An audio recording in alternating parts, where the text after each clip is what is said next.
o desmonte do Estado garantidor de direitos dos trabalhadores, imposto pela reforma trabalhista aprovada pelo Congresso Nacional, foi tema de palestra promovida pelos metalúrgicos de Minas na sede do Sindicato dos Metalúrgicos de BH Contagem e Região.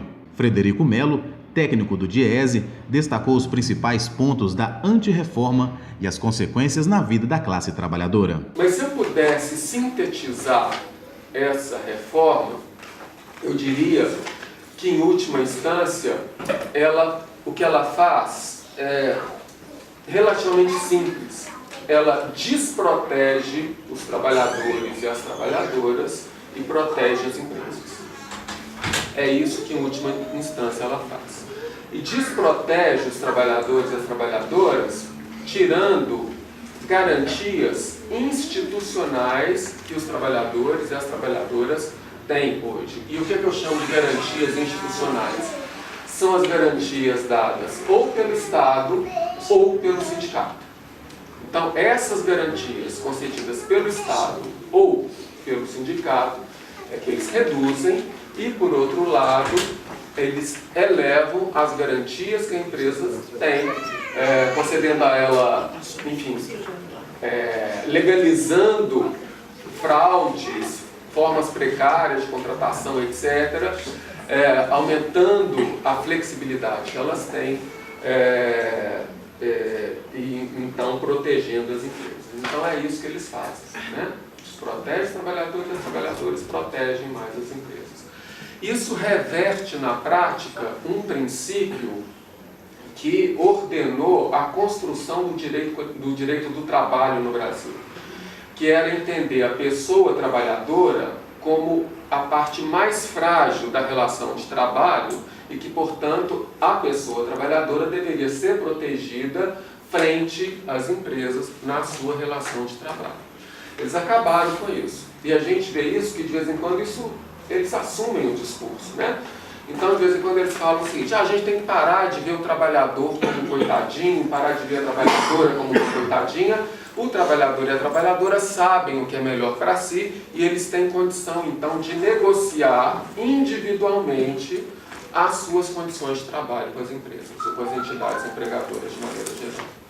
Então, essa antirreforma trabalhista, na prática, no mínimo corrói, se não destrói, esse princípio da hipossuficiência da pessoa trabalhadora. Porque a pessoa trabalhadora ela é mais frágil na relação de trabalho. E aí, como é que a gente vê isso na prática? Hoje, a gente tem a seguinte estrutura das relações de trabalho no Brasil. Primeiro tem a Constituição Federal e as convenções internacionais assinadas pelo Brasil. Então, isso constitui um patamar mínimo de direitos, né? As negociações coletivas hoje, elas podem ir para cima do que está na Constituição, nas convenções internacionais. Depois tem as leis trabalhistas, depois a convenção coletiva, depois o acordo coletivo e depois o acordo individual.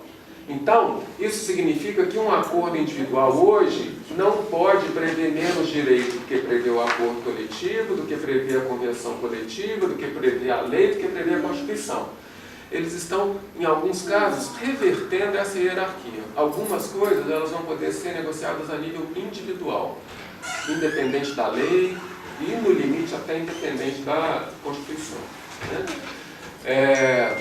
Uma outra mudança que eles estão propondo é que o acordo coletivo vai prevalecer sobre a convenção coletiva. Se a Belgo ou a GE quiser chamar para um acordo, né, e por algum motivo o sindicato tem que negociar, né, porque a GE, sei lá, quer demitir, por algum motivo vai lá negociar, aí o que negociar com a GE pode prever cláusulas inferiores à convenção da CIEM, o que hoje é proibido. Porque hoje a convenção estabelece patamar mínimo. O acordo com a empresa só pode ser melhor do que a convenção garante, né? Então eles estão subvertendo esse ordenamento, essa estrutura dos direitos estabelecidos para as relações de trabalho no Brasil. Só para a gente ter uma ideia do que eles mudam as formas de contratação e de demissão.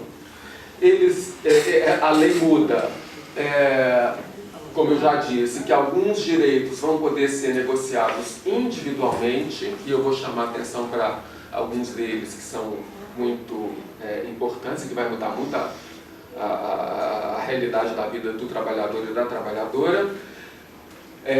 Flexibiliza a jornada de trabalho, flexibiliza a remuneração, porque pode fazer a remuneração virar, aumentar a parte de prêmios da remuneração, desprotege as condições de trabalho, fragiliza a ação e organização sindical e limita a justiça do trabalho, tanto do ponto de vista do reclamante individual, quanto do poder ou da atribuição da justiça do trabalho, né? Então, eles mudam amplamente as relações de trabalho no Brasil. A título de exemplo, eu vou falar de alguns direitos que são alterados pela lei, né? É muito difícil a gente identificar o que é mais grave, porque muda tanta coisa e a gente não sabe direito como é que vai funcionar, que é difícil a gente falar, olha, isso aqui é muito importante, muito sério, vai trazer muito prejuízo, isso aqui é menos sério. A gente não sabe como é que vai funcionar. Mas eu vou dar alguns exemplos, né? Que eu falei para vocês que uma coisa que vai mudar muito a vida do trabalhador e da trabalhadora é a possibilidade de a pessoa fazer hora extra e não receber mais hora extra. Hoje a gente sabe que uma das formas que o trabalhador tem, às vezes, para tentar melhorar a remuneração é fazendo hora extra, né? Agora vai ter o banco de horas individual. Então, como é que vai funcionar? O trabalhador ou a trabalhadora vai fazer uma hora extra essa semana, aí o chefe dela fala o seguinte, bom, como você fez hora extra essa semana, semana que vem você pode compensar, vai chegar uma hora mais tarde e aí não paga hora extra. E para vocês terem uma ideia da gravidade da coisa, se a compensação for no próprio mês da realização da hora extra, não precisa nem ter acordo assinado. Não precisa nem ter acordo assinado. É o que eles chamam, na Justiça do Trabalho, chamam de um acordo tácito. Um acordo que está implícito que o trabalhador ou a trabalhadora aceitou aquilo. Porque se ela não recorreu, não brigou, é porque ela aceitou. Então, não precisa nem ter acordo escrito e aí vai ficar a compensação individual. Se a compensação for no prazo de 6 meses, acima de 1 mês, e no prazo de 6 meses, aí sim tem que ser por escrito. Mas ainda é a negociação individual. Então, fala, a Margarete vai fazer hora extra agora em julho, agosto, e vai compensar isso em outubro. Aí tem que assinar, mas é um acordo individual. Agora, obviamente, se a Margarete não quiser perder o emprego, ela vai assinar. Ela vai assinar.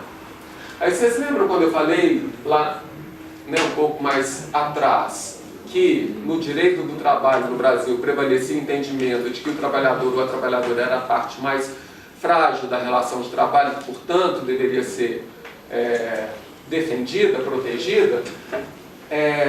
Quando eles falam que vai poder ter a compensação, eles estão considerando que a Margarete pode negociar e ela pode decidir se ela vai fazer a hora extra ou não, e se vai compensar ou não. Que ela tem o poder para fazer isso, né? E que, portanto, é problema da Margarete. Ela é adulta o suficiente para ver se ela vai querer compensar ou não a hora extra. Então, é isso que significa, na prática, o que a revogação desse princípio da hipossuficiência da pessoa trabalhadora significa. Eles estão considerando que a Margarete vai poder negociar a hora extra, se vai querer compensar ou não, né? Uma outra coisa que vai ficar para ser estabelecida a nível individual, a jornada 12 por 36. Né? Não sei se Bel, Manes, né? Eventualmente, lá em Patinga, né, a Uzi Minas já quis fazer jornada 12 por 36 para o pessoal de turno. Pela lei agora, isso vai ser em acordo individual. Acordo individual. De novo, vou chegar lá, né? Geraldo, você vai trabalhar agora 12 por 36. Topa? Não, não topa. Bom, então vamos fazer rescisão, porque não precisa nem mais ser no sindicato. Vamos fazer a rescisão. Não, tem que topar, estou topando. Então, é o acordo individual para a jornada 12/36. Uma outra coisa muito séria, que aí a gente nem sabe como é que a Justiça do Trabalho vai ver, se a Justiça do Trabalho vai aceitar ou não. Mas, em princípio, eles estão querendo dar uma quitação anual dos direitos da pessoa trabalhadora. Como é que vai funcionar?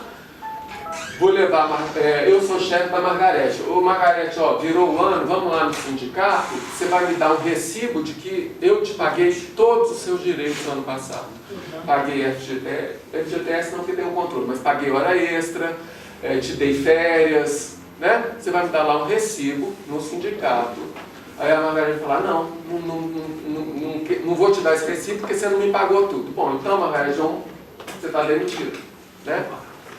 Então, a empresa vai poder fazer, junto com a pessoa trabalhadora, no sindicato, um recibo de quitação anual dos direitos.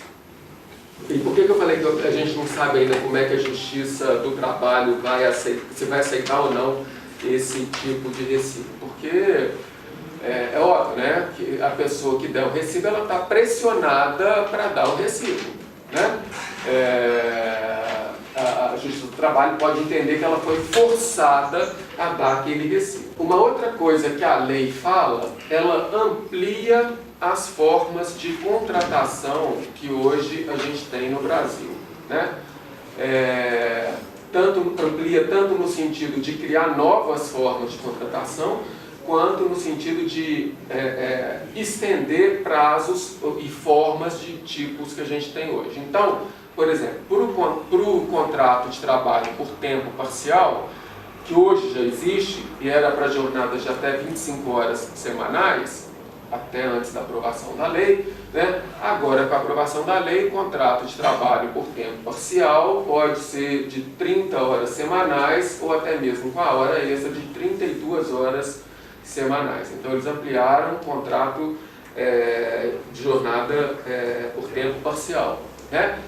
Eles já tinham aprovado uma outra lei que ampliava o contrato temporário, né? E agora, com essa lei, eles liberaram a terceirização.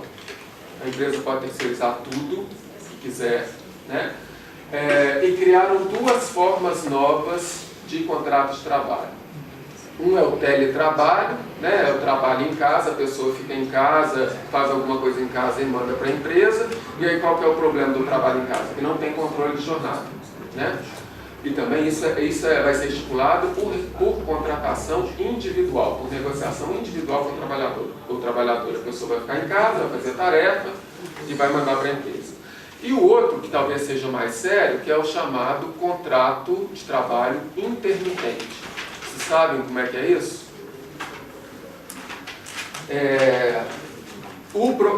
Não é palavra minha, o Procurador-Geral do Trabalho, que é uma autoridade, né, vinculada ao Ministério do Trabalho, ele chamou isso de legalização de fraude. Melhor dizendo, os termos dele foi institucionalização de fraude. Significa o seguinte, eu vou contratar o Wilton, né?